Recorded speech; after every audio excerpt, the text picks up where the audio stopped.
and thank you for being here. I'd like to thank the audience online as well. I'm Gloria Palmer, the Executive Director of Green Mountain Academy for Lifelong Learning. First of all, please silence your cell phones.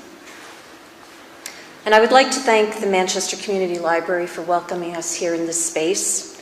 And I'd like to thank GNAT-TV, our media sponsor, for being here to videotape this talk and for running the live stream. Our programming is winding down a little as we approach the holidays and year-end, but let me tell you about a few things we have coming up. On Saturday, November 25th at 2 o'clock, we have a documentary screening in the Great Art on Screen series.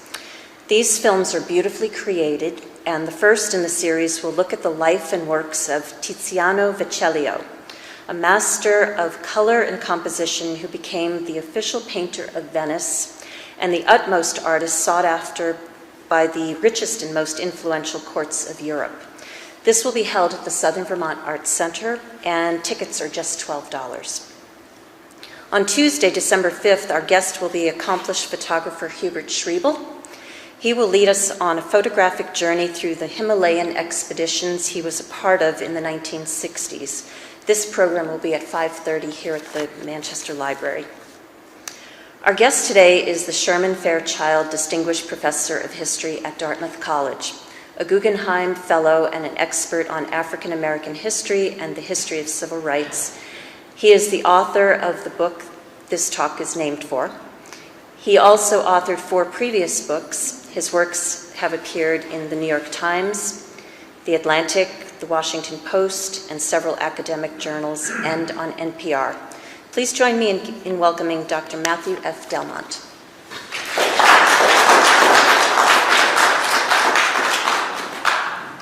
Good evening, everyone. Thank you, Gloria, for the nice introduction. It's a pleasure to have a chance to be here this evening. I'm in town from Hanover, New Hampshire. Our family moved to New Hampshire 5 years ago, and it's my first time in this part of Vermont, so it's a real pleasure to have a chance to speak here this evening. If you remember one thing from our presentation this evening, it's the same thing I tell my students in the classroom all the time, which is that the stories we tell about the past matter. Right, so if you only remember one thing from tonight, it's that the stories we tell about the past matter. Oh. I'm just going to do that. Plug and unplug. Keep going. I'll start by talking about where the book Half American came from. We're also navigating some technical difficulties here, so apologies. I want to start by talking about where the book Half American came from. The last book project I worked on was a project called Black Quotidian, Everyday History in African American Newspapers. It was a digital book project that was published by Stanford University Press. You can find it online at blackquotidian.org. In that project, I was looking at historical black newspapers, papers like the Chicago Defender, Pittsburgh Courier, and Baltimore African American. Thank you. Keep our fingers crossed that it hangs out with us today. In the course of doing that research, I was looking at these historical black newspapers to try to understand how they covered different periods of African American history and American history. When I was looking at the papers from the war years, 42, 43, 44, I kept coming across images that look like this. This is from the Minneapolis Spokesman, which is the largest and longest running black newspaper in Minneapolis, where I'm from. Now, I'm a historian. I've taught about this topic in the classroom for more than a decade, but I'd never seen this many examples of the average black men and women who served the country during World War II. At first, I came across dozens of images like this, and then eventually hundreds. These weren't famous people. These were average people from Minneapolis, from New York, from Chicago, from Los Angeles. It made me curious. I wanted to know what more there was to understand about the story of black Americans in World War II. And it was that curiosity that led me to do the research that resulted in Half American. One of the things I came across in the course of doing that research in black newspapers was a letter to the editor of the Pittsburgh Courier written by this man, James G. Thompson. James Thompson was a 26-year-old from Wichita, Kansas, and he wrote this letter in late December 1941 after the bombing of Pearl Harbor. He wrote it to the Courier, which was the largest and most influential black newspaper in the country. And it's an amazing letter. It has a series of very pressing, pointed questions. Thompson asked in part, should I sacrifice my life to live half American? Is the America I know worth defending? And that phrase, should I sacrifice my life to live half American, it really stuck with me. It's why I chose Half American as the title for the book. What Thompson was asking was the same question that was on the minds of a lot of Black Americans at the time. What did it mean to be asked to fight for, potentially die for a country that treated you as a second-class citizen? It's important to remember that throughout World War II, the military was racially segregated. So Thompson's looking at the prospect of being drafted into a military that's racially segregated. The great historian Stephen Ambrose has said that the great irony of World War II is that you had the world's greatest democracy in the United States fighting against the world's worst racist in Adolf Hitler with the segregated army. Men and women like James Thompson recognized that irony at the time. They recognized the hypocrisy of being asked to fight for freedom and democracy abroad when they didn't have that kind of freedom and democracy at home. The Pittsburgh Courier uses Thompson's letter to launch the Double Victory campaign, which became the rallying cry for Black Americans during the war. They understood themselves to be fighting for two victories at the same time: victory over fascism abroad, but also victory over racism at home. That's what the Double Victory campaign was about. Black Americans recognized that it was essential to achieve military victory, but they also recognized that wasn't enough. They had to also achieve victory over racial discrimination at home. And so the Double Victory campaign really became the rallying cry for Black Americans all over the country. It's important to understand also that it wasn't just a slogan or a clever rhetorical device. It really was a two-front battle. This courses through all the evidence I looked at in the course of doing this research. Black people really understood this to be a two-front battle during World War II. In my presentation tonight, I want to focus on three of the key arguments that the book makes. The first is that we have to start the story before Pearl Harbor. Traditionally for Americans, if you look at our textbooks or documentaries, we usually start the story on December 7th, 1941, when America finally entered the war militarily. For Black Americans, however, the war started nearly a decade before that. If you look at Black newspapers from the early 1930s, there's extensive coverage of the rise of fascism in Europe. Black Americans were among the first to recognize the dire threat that Adolf Hitler and the Nazis posed, not just to Europe, but to the world. They recognized it earlier than most because they understood that Hitler was explicitly drawing on American racial policies to help justify his treatment of Jews in Europe. So this editorial is from 1933, from the Norfolk Journal and Guide, making comparisons between Hitler and the Ku Klux Klan in the United States, talking about how these racial policies are similar. This was in papers in 33, 34, 35. It was something that average Black people all across the country were talking about. Fast forward a couple of years, when the Spanish Civil War starts in 1936, that too captures the imaginations of Black people all across the country. In this case, General Francisco Franco's forces staged a military coup against the democratically elected government of Spain. He's joined in that fight by Adolf Hitler and by Benito Mussolini. So this headline is from the Chicago Defender, 1936, saying the Second World War has already started as Duce, which is Mussolini, and Hitler are aiding the fascists in war-torn Spain. There's a group of Americans who volunteered to fight in the Spanish Civil War. They were collectively called the Abraham Lincoln Brigade. There were about 3,000 Americans in all. Of those, 80 of them were Black Americans. They came from Alabama, from Chicago, from New York. Had never been to Spain before, but chose to uproot their lives to go fight fascism in Spain in 1937. Langston Hughes, the famous poet and writer, is fascinated by this. He wants to understand, what does it mean for these average Black people to pick up their lives to go fight in another country's civil war, a country they've never even been to before? So Hughes becomes a war correspondent for the Baltimore African American. He travels to Spain, and he's on the front lines reporting on these Black volunteers. The stories he writes about those volunteers appear back in the United States in the Baltimore African American, and they circulate all across the country. And so in 1937, 38, Black Americans at barbershops, after church, in their homes, at their workplaces, are talking about the Spanish Civil War. This is something that's alive to them. It's in the news for them, in the same way that contemporary wars are in the news for us. One of the people Hughes writes about is a woman named Celeria Key. She was the only Black woman to be part of this volunteer effort. Key was a 21-year-old nurse originally from Akron, Ohio, who did her nurse training in Harlem. She tried to volunteer for the Red Cross, but she was turned away. They said the color of her skin made it more trouble than she was worth. She ended up volunteering for the Abraham Lincoln Brigade and went on to serve in the Spanish Civil War as a nurse, tending to the wounds of both Black and white troops from all over the world. When Hughes caught up with her, he asked her, "Why did you travel to Spain?" And she said it was really two reasons. The first is that she was a Catholic. And even though she didn't consider herself particularly political, when she learned about the attacks that were happening against Spanish peasants, she was upset, she was outraged, and she felt like she had to do something about it as a religious person. The second reason she went is that as a nurse, she worked alongside a number of Jewish doctors in New York, and they told her about the atrocities that the Nazis were perpetrating against Jews in Germany. This motivated her to fight against fascism more broadly. And so you can picture a young woman in her early 20s risking her life to go serve in another country's civil war. That's why it's so important to start the story before the bombing of Pearl Harbor. The second key argument the book makes is that we have to take the double victory campaign seriously. We have to see the war fronts and the home front as intertwined, because for Black Americans, they were. Two of the key figures in the book, in terms of the civil rights battles, are Thurgood Marshall and Ella Baker.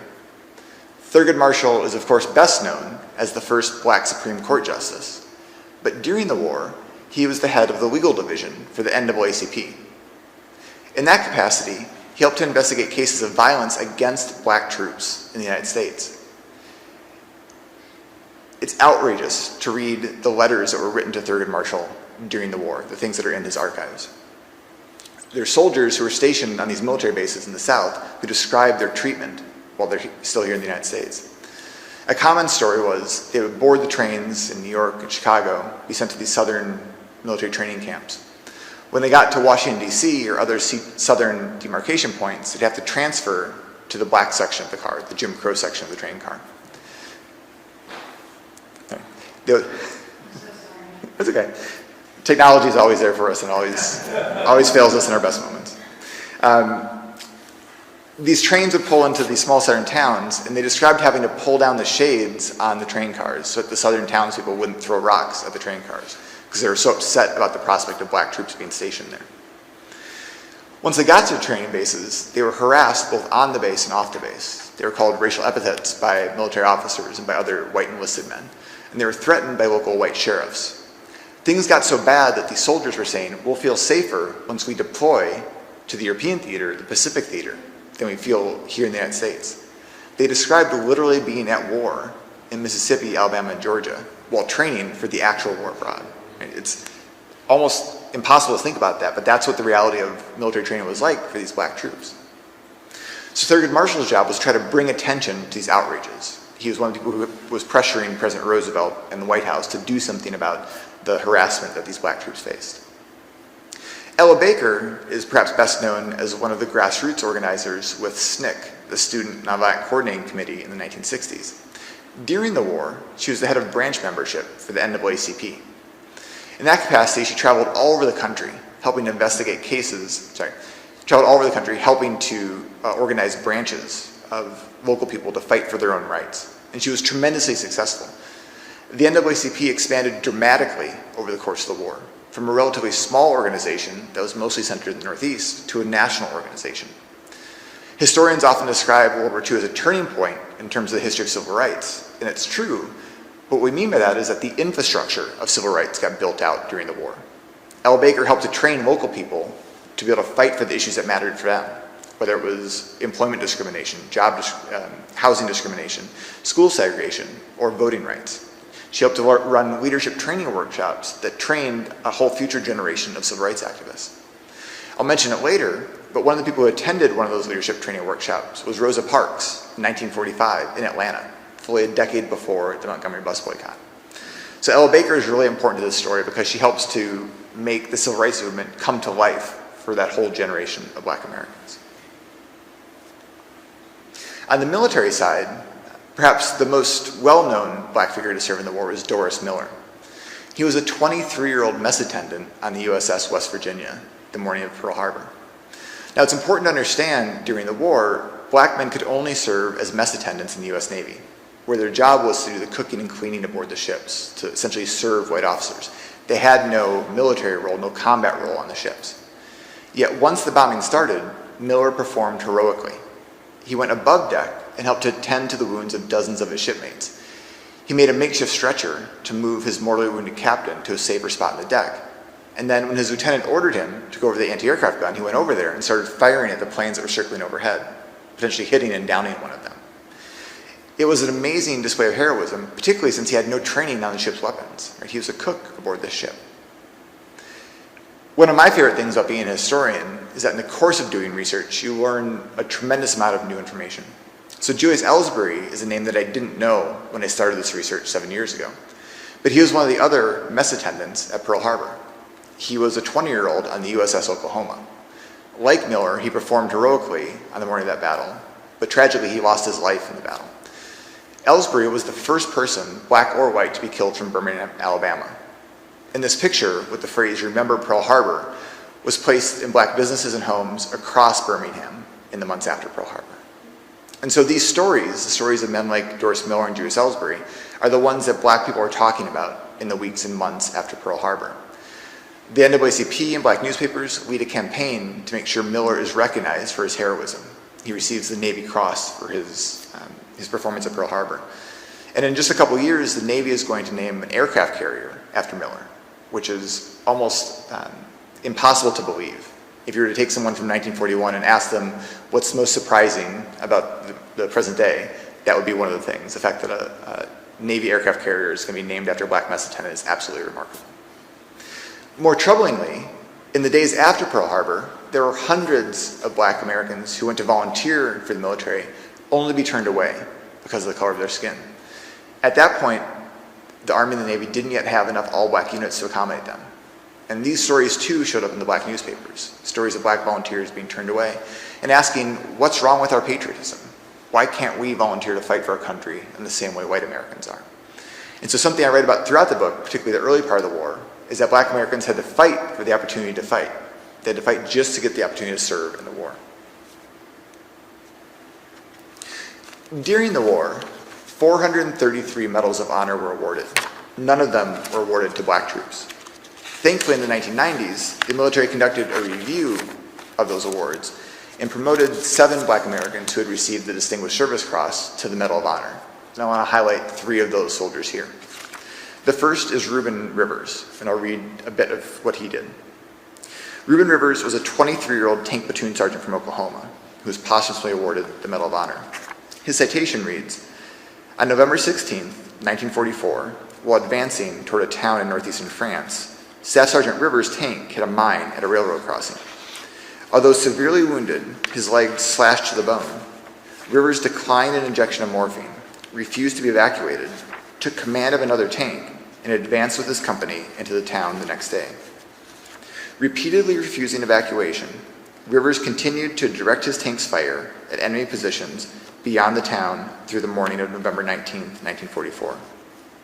At dawn that day, the company's tanks advanced toward their next objective, but were stopped by enemy fire. The company commander ordered his tanks to withdraw and take cover. Rivers, however, radioed that he had spotted the German anti-tank positions. Rivers said, "I see him, we'll fight him." Rivers, joined by another tank, opened fire on enemy tanks, covering the company as they withdrew. While doing so, Rivers' tank was hit, killing him and wounding the rest of the crew. Rivers fought with a group called the 761st Black Panther Tank Battalion that fought for 160 days consecutively across 4 major campaigns, including the Battle of the Bulge. If I had to vote for the most fascinating person to fight in World War II, Edward Allen Carter Jr. would get my vote. He was raised by black missionary parents in India and China, and so he was fluent in Hindi, Mandarin, and German, in addition to English. At 15, he left home to join the Chinese National Army to fight against Japanese incursions in Shanghai. He volunteered for the Spanish Civil War that I mentioned earlier, and all of that was before he turned 21. In the months before Pearl Harbor, he volunteered for the Army, and you would think with that advanced language skill and with combat experience, the Army would have a good role to give him. Instead, they assigned him to be a cook in a quartermaster unit, which I think is indicative of how the military thought about race at the time. They weren't looking at people's qualifications and how they could help win the war effort. They weren't looking at how to make the best use of the manpower, the people power of American citizens. They were focused only on the color of people's skin. Nevertheless, Carter served in that capacity until late 1944, when the Army was desperate for more infantry troops. They issued a call for volunteers, and Carter was one of the 5,000 black Americans to answer that call. He actually gave up his rank to go from a staff sergeant back to being a private just to have the opportunity to participate in combat. I'll read to you from his commendation to give you a sense of what he did. So Carter was part of a provisional infantry unit that was attached to General Patton's 12th Armored Division. The morning of March 23, 1945, near Speyer, Germany, the tank upon which Staff Sergeant Carter was riding received bazooka and small arms fire from a large warehouse across a field. Carter volunteered to lead a 3-man patrol to the warehouse. Enemy small arms fire covered the field, killing one member of the patrol instantly. This caused Carter to order the other 2 members of the patrol to return to the covered position and cover him with rifle fire, while he proceeded alone to carry out the mission. An enemy machine gun burst wounded Carter 3 times in the left arm as he continued the advance. Disregarding these wounds, Carter continued the advance by crawling until he was within 30 yards of his objective. The enemy fire became so heavy that Carter took cover behind a bank and remained there for approximately 2 hours. 8 enemy riflemen approached Carter, apparently to take him prisoner. But Carter killed 6 of the enemy soldiers and captured the remaining 2. Now, I mentioned earlier, Carter was fluent in German. So he interrogated those 2 men that he captured in German as he's leading them back across the field, getting valuable intelligence about where the rest of the German troops were stationed, that he's able to then pass on to his unit commander, helping to save the lives of the other American men in his unit. It sounds like Hollywood movie stuff, but Carter actually did it. And one can only wonder at how many other black volunteers and draftees had the capability to perform in combat in the way that Carter did, but who were stationed as ditch diggers or grave diggers or cooks instead of having the opportunity to participate in combat.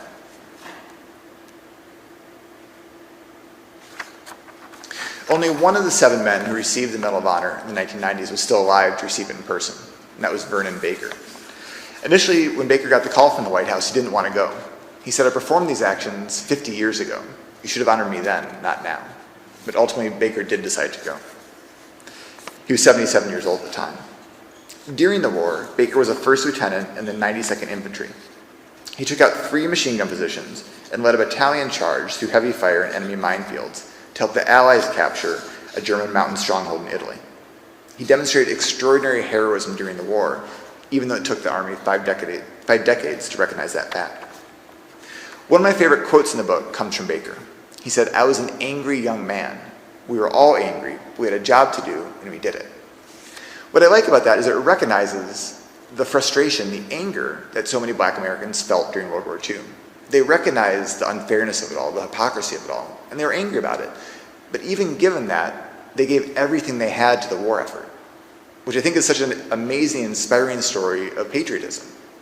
They recognized that they were being treated as second-class citizens, and still they fought as hard as they could to help defeat the Axis. While I've just focused on 3 combat soldiers, the reality is most black Americans didn't serve in combat roles, but they played an absolutely vital role in helping America and the Allies win the war. The group that best illustrates this is the Red Ball Express. Now, everyone is familiar with the D-Day invasion. June 6, 1944 is one of the turning points of the war. It's one of the things that Americans talk about most prominently when they talk about World War II. But D-Day, of course, just stood for Day of the Invasion. There was still D-Day +1, D-Day +2, and it was really the weeks and months after June 6 that turned the tide of the war. There were about 1,800 black Americans that were on the beaches on D-Day itself on June 6th, but there were tens of thousands that participated in the larger Normandy invasion after June 6th. Right?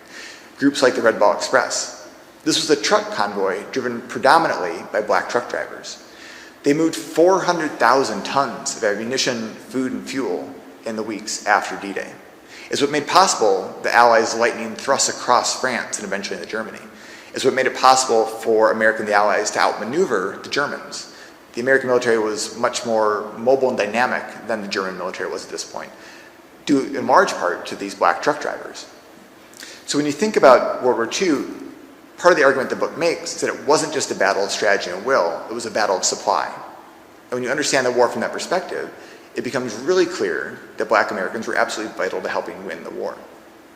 The reality is, after D-Day, almost everything the Allies moved to the front passed through the hands of at least one black American. And this was recognized at the time. Langston Hughes wasn't the only black war correspondent. A man named Ollie Stewart was one of the others. There were about a dozen of them.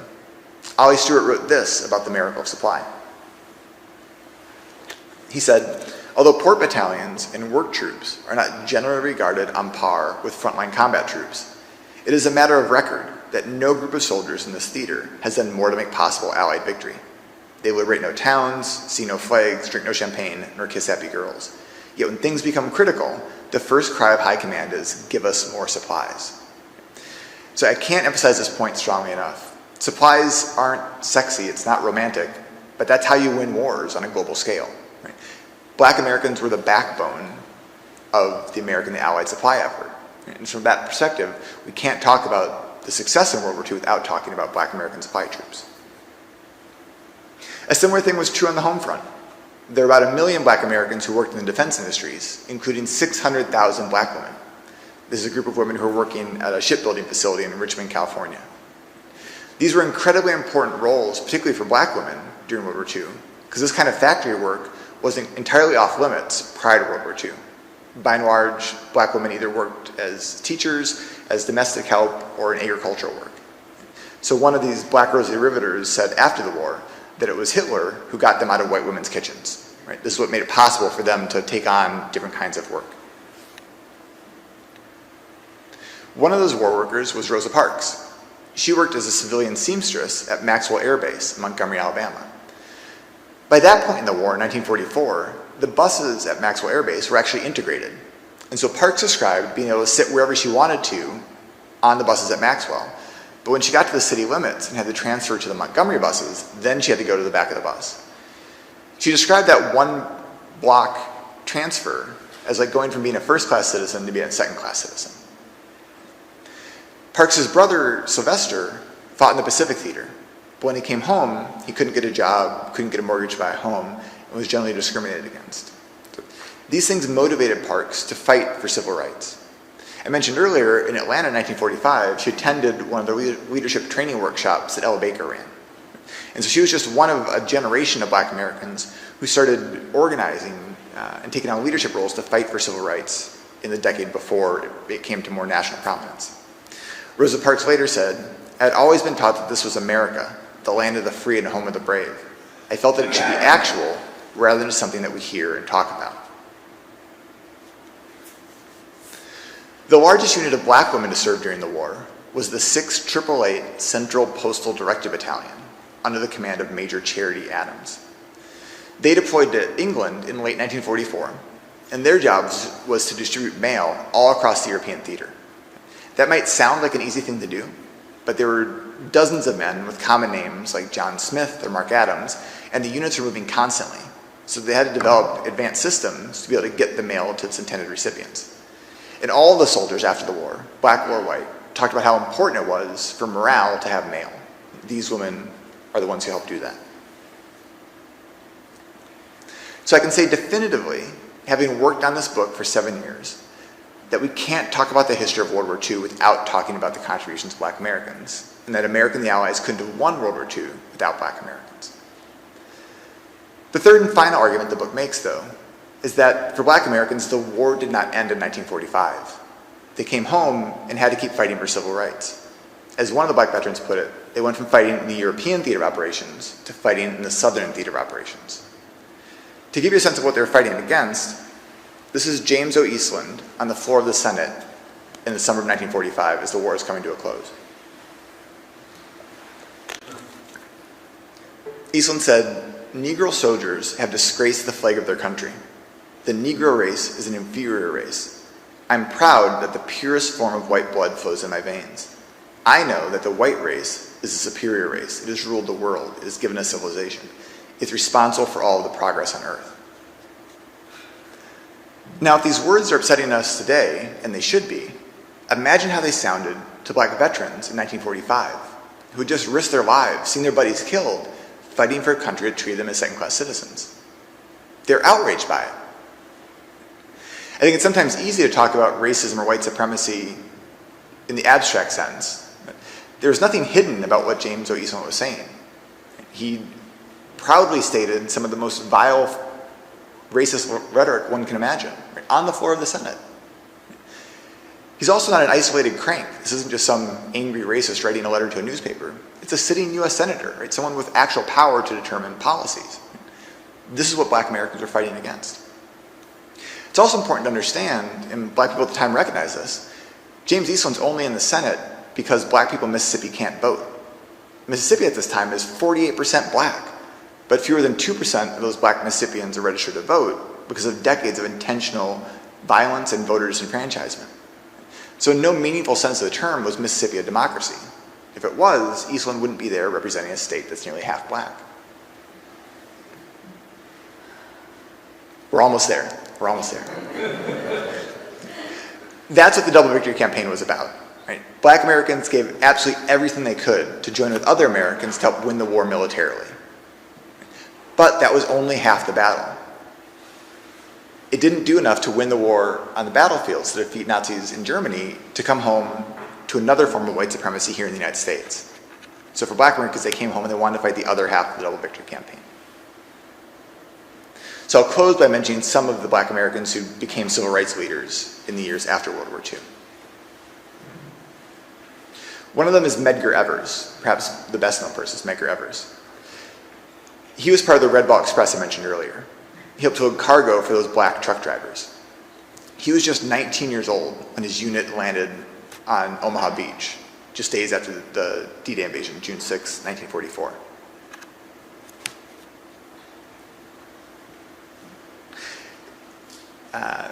Sorry, trying to pay attention to two things at the same time. So his unit, he was part of a port battalion that loaded cargo for the Red Ball Express truck drivers.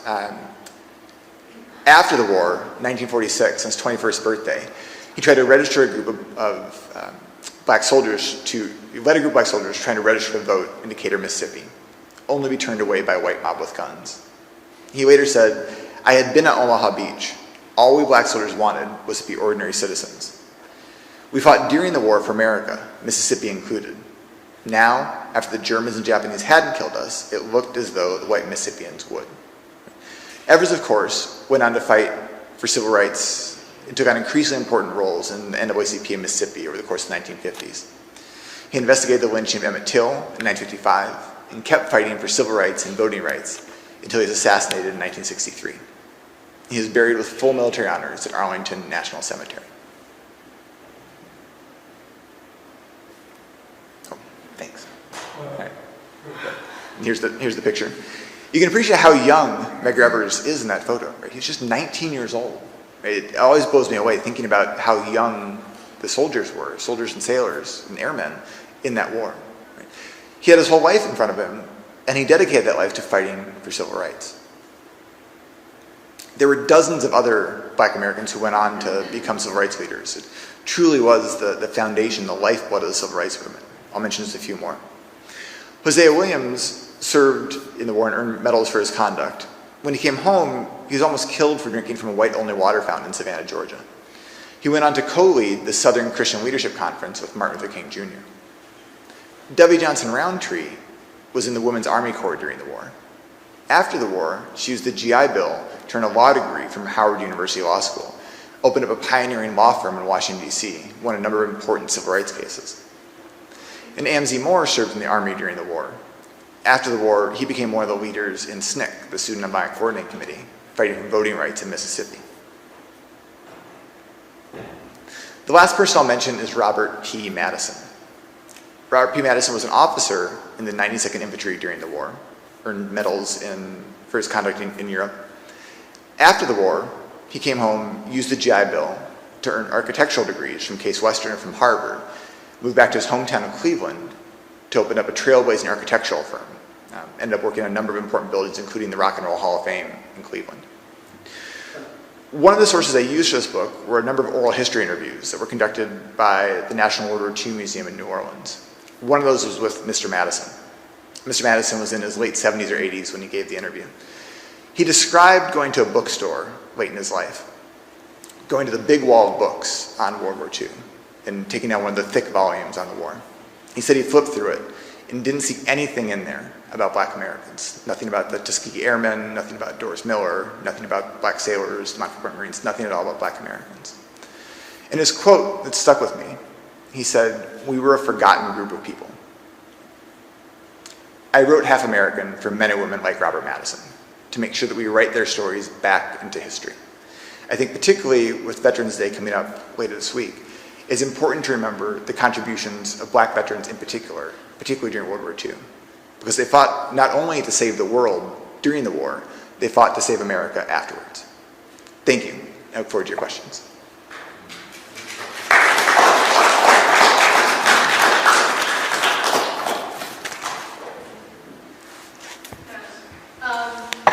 So it's clear from all the detail you give in your excellent book that,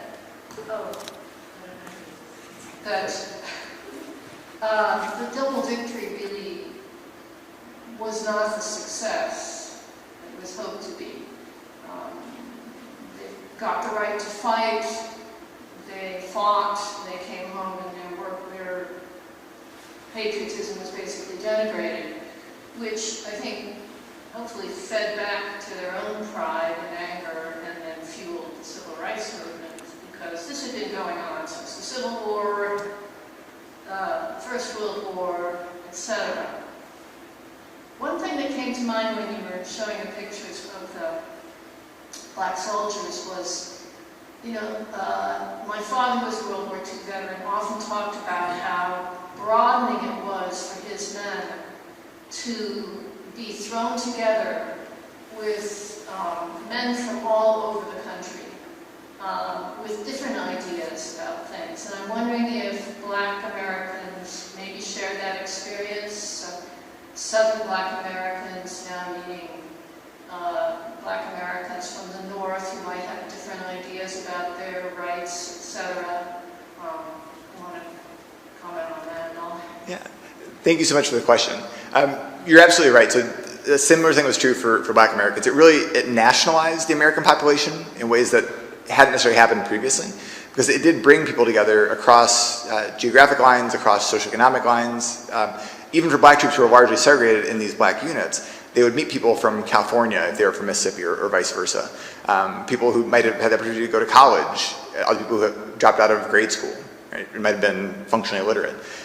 It threw everyone together in ways that helped them see commonalities in experiences, but also differences in experience. I think, particularly as you're mentioning, for troops who were coming from the North, they could talk about how racism still existed there in different ways, but also how the kind of Jim Crow, in-your-face segregation that exists in the South wasn't there, and help people plot for the kind of changes that they wanted to make after the war.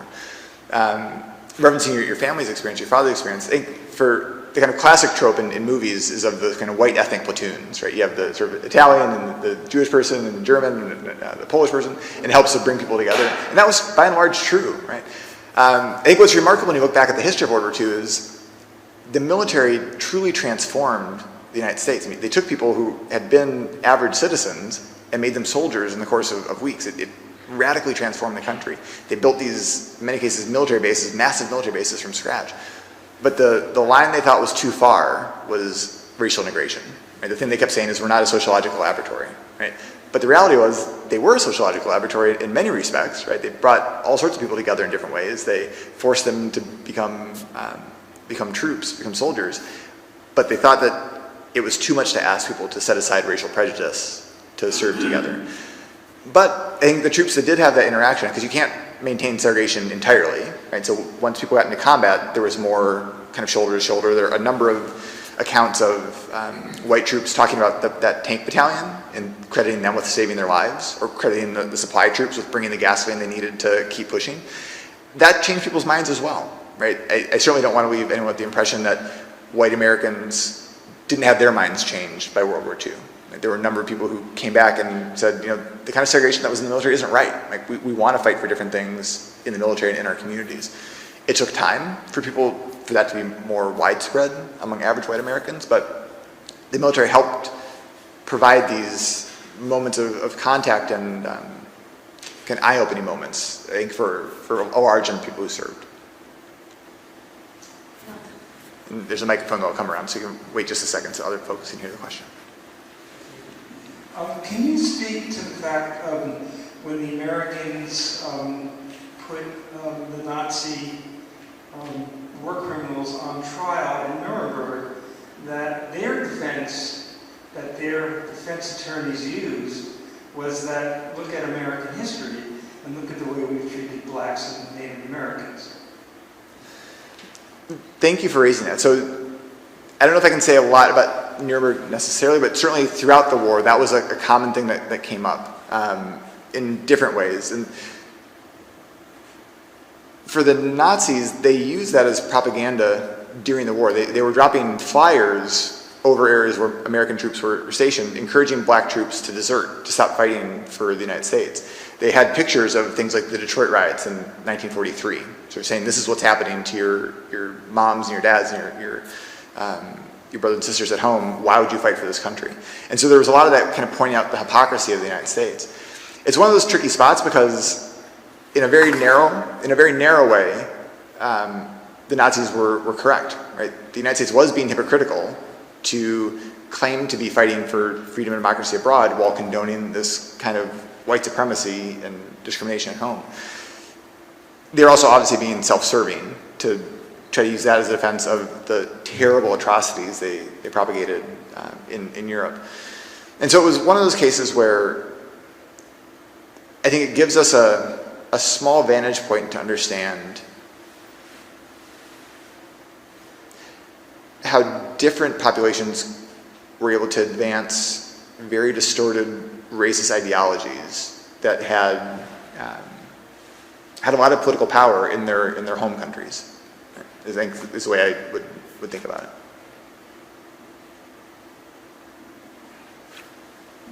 How about the Red Wings Air Corps? You mentioned that. Yeah. Thank you for asking. So the Tuskegee Airmen. So they're definitely in the book. I don't talk about them as much here because I think the Tuskegee Airmen are probably the most famous unit to be part of World War II. Part of the story I try to tell in the book, I highlight two things. One, just how challenging their effort was on a month-by-month basis. I think it's easy now to kind of look back and celebrate the Tuskegee Airmen as breaking through barriers, but the reality is those barriers had to be broken down week after week after week. So one of the people I highlight in the book is Benjamin O. Davis Jr., who graduated from West Point in 1936. He was the first black American in the 20th century to graduate from West Point, only the fourth overall. And he wanted to be a pilot in 1936, but at the time the Army had no idea what to do with him, because at the time they weren't allowing any black Americans to be pilots. So they sent him to be an instructor at a black military school. By 1941, through intensive lobbying by black civil rights activists and by black newspaper editors, the Army finally relents and creates this training base in Tuskegee. And so Benjamin O. Davis becomes the first leader of the Tuskegee Airmen. What they describe, though, is really challenging training conditions in Alabama. He described it as a hellhole, right? The kind of racism they encountered on the base. They encountered two things. One, the townspeople around the base really didn't want them there. And so anytime they went into town, they were harassed by white citizens and by white sheriffs. In one really ugly incident, there was a black nurse who was trying to get back on a bus from Montgomery who was beaten by police. She was beaten so badly the pilots were outraged and they nearly staged a riot to try to come to her defense until they were calmed down by one of the officers. He also describes the training they had to go through and how they had to prove to their own commanders, their white commanders, that they had what it took to be pilots. Once they finally deployed in 1943 to the Mediterranean, the first after-action report from one of their white commanders tries to disparage them so that they don't have the instincts, they don't have the intelligence to be pilots in the way that white pilots are. And so even then, after they thought they'd broken down this barrier, they have to keep fighting. And it's not until 1944, through more combat experience, that they're able to prove that they can do it.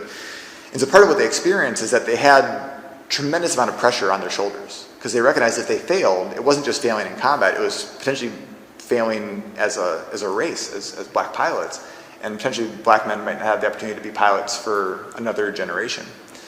The other thing I try to highlight in the book, which I didn't know about really until I got into the research, was it wasn't just the pilots at Tuskegee.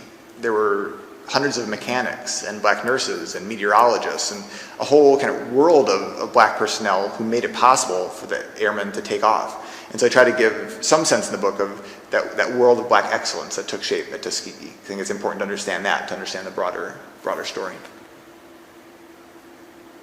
The last thing I'll mention is the Tuskegee story is today well known, but after the war, for really 1945 until the 1970s, it wasn't something that was talked about or taught. It wasn't in our textbooks. The airmen start to hold reunions in Detroit in 1972. And so they're really the first ones to come together and start to tell their own story. And so I think one of the things that's important to understand as people who care about history is that these stories kind of ebb and flow, right? People at the time understood the Tuskegee Airmen, but then their story gets written out of the record. And it's really up to them to foreground it and get it back into the public consciousness. I grew up in Macon, Georgia, and I was born before World War II. I went to an all-white, all-male, mandatory military public high school. We had separate but equal educational facilities. I never saw a black school. It was unknown to me. I have now 2 mixed-race grandchildren. And 4 years ago, I took them down to Macon, Georgia. I maintain my contacts. And I wanted to try to introduce them to the milieu in which I had been brought up. And it was fundamentally not very successful. I tried to get them, arrange for them to spend a day in a public school to see what it was like today. And none of the public schools were willing to cooperate. The only school that would cooperate was a Catholic private school. So they spent a day in that school. And felt to them just like the school that they were going to in New York State. It didn't really represent the nature of what education looks like in the South today. And there were many other experiences that I had with them that convinced me and didn't really convince them because they still don't understand what it was like in those days. How much progress have we made? I served in the military also, and during the Vietnam era, and I can tell I was in the Air Force, and I truly felt in the Air Force in the 1960s that it was relatively racially equitable is not the right word, but the barriers were far less obvious and far less high. What's the state of our world today? How much has changed? How much time do you have? Thank you for sharing that, and thank you for the question. I think starting with the military, I think, is a great place to start, because I think you're right. By the time the 60s come around, the military is a very different kind of organization. So in 1948, after nearly a decade of pressure, President Truman signs an executive order that desegregates the military.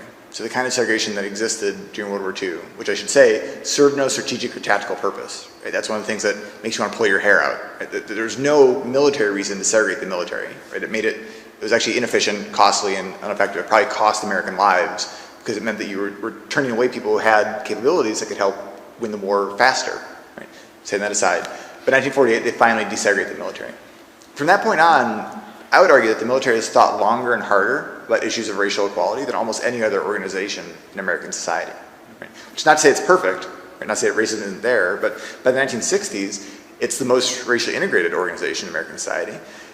There are more opportunities for Black Americans to serve in the different branches by that point. And they've reached the apex of it also. Absolutely, yeah. I mean, look at today with the leaders of the Joint Chiefs of Staff and the Secretary of Defense. Another thing that happens in that Vietnam era is there are still a lot of racial clashes and racial conflicts, and so then the military starts thinking about what we now call diversity training, right, in a very serious way. They've got some of the first equal opportunity affirmative action programs and training about what it means to work in diverse organizations, right? They're doing this in the late 60s and early 70s, not because they're being politically correct, they're doing it because they realize if we want to have a military that comes from all parts of the United States and is cohesive and fights and wins wars, we have to be intentional about bringing people together. Once the military becomes an all-volunteer force in 1973, from that point on, Black Americans have been overrepresented in the military. And then in the last decade, Latinos have been overrepresented. And I don't think that's going to change anytime soon, when you look at the demographics. But don't you think that's because the discrimination in the private sector has not been diminished to the same level as it has in the military?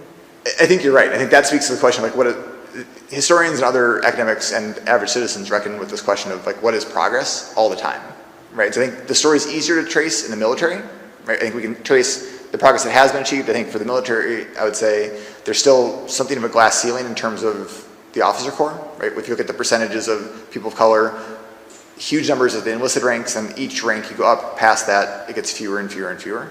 But that story is a story of progress. But I think you're right. One of the reasons there's so many enlisted Black Americans and Latino Americans is that the opportunities there are greater than in the private sector. I think that speaks to the kind of broader societal progress question. Absolutely, there's been progress since the time period I'm talking about, right? The kind of explicit racism that we saw in that time period, it's not gone, right? It's still around, but it's not as socially acceptable as it once was. It unfortunately is becoming more acceptable in some corners, but it's not like it was in Macon when you grew up, I imagine. It's not like it was in James O. Eastland's Mississippi. I had another thought I want to say on this. The size of the Black middle class has expanded dramatically, right? I think that's obviously a sign of progress. At the same time, the racial wealth gap, when you look at the average Black family and average white family, it's vast, right? That has powerful impacts because it means that for a lot of Black Americans, if they go to college, they don't have the same kind of safety net that an average white family does, which means you can't take the same kind of risks to start a business. You can't have anything go wrong in terms of health. At Dartmouth, where I teach, the class of 1974 has just commissioned a study because their classmates, their Black classmates, are dying at a much higher percentage than their white classmates are. And so even having an Ivy League degree doesn't isolate you from the racial health disparities that exist in the country. And so I think the challenging part about sort of the big progress question is there are a lot of things we can point to that indicate progress. I think the military is a great example of that, but there are also a lot of things that we can point to that indicate how much further we have to go. And the gaps, almost all of them have roots in history in some way, right? Specific policy decisions that help to create the inequality that we see today. I appreciate you asking the question.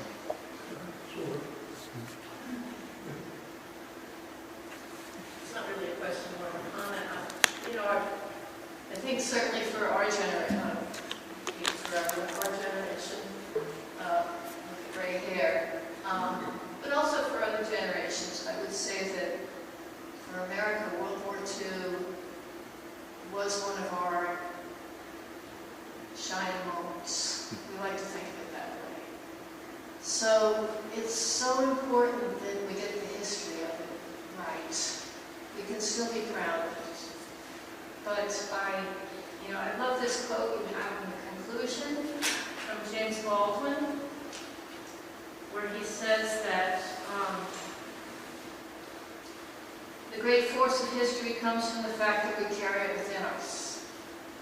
It could scarcely be otherwise, since it is to history that we owe our frames of reference, our identities, and our aspirations. So it's so important, this work that you and other historians are doing, this revisionist history, call it what you may, so that we get this right. Thank you, I appreciate that. And I obviously couldn't agree more strongly. I think one of the things that, it's a strange time to be a historian right now because there's lots of public debate and in some cases legislation being passed about how we should teach history and what parts we shouldn't teach. But I hope it's clear that my commitments are to teach and to write about evidence-based history. I think our commitment is to reckon honestly with the past and try to use that past to help us understand the present and hopefully guide different pathways to the future. But I think it has to be rooted in evidence, which is, I think, so important.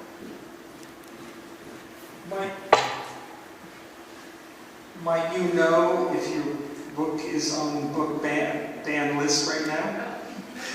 I appreciate you asking. It's not that I'm aware of, but it's certainly in the realm of things that people in a number of different states, including New Hampshire, often point to when they want to start talking about banning books or banning certain teaching of history. I mean, I talk about white supremacy. I talk about racism and structural racism. I hope it's, so I mean, I hope it's clear, both in the presentation and for those of you who read the book, that this is an important history. Regardless of where you fall on the political spectrum, right? This is American history. You can't talk about American history without talking about African American history. It's also, to my mind, a deeply patriotic history. Right? That these people love the country. Right? The fact that they were willing to fight for the country and then come home and say, we want a better version of America. Like, that's an amazing form of patriotism. And so it's not banned yet that I know of, but when I encounter people who think it's the kind of thing that should get banned, I sincerely want to ask, why wouldn't you want to talk about the history of veterans, right? Why wouldn't you want to know about black veterans who helped to defeat the Nazis and then came home and helped to make America an actual democracy? That's an inspiring, powerful story that we should all, it's part of our shared history. Like, we should all want to know and share that history. On that point, I have been able to share, through some of the resources I have from Dartmouth, I've been able to share over 5,000 copies of the book with high school teachers and students. So it's my small effort to make sure more people all across the country have access to this kind of truthful history.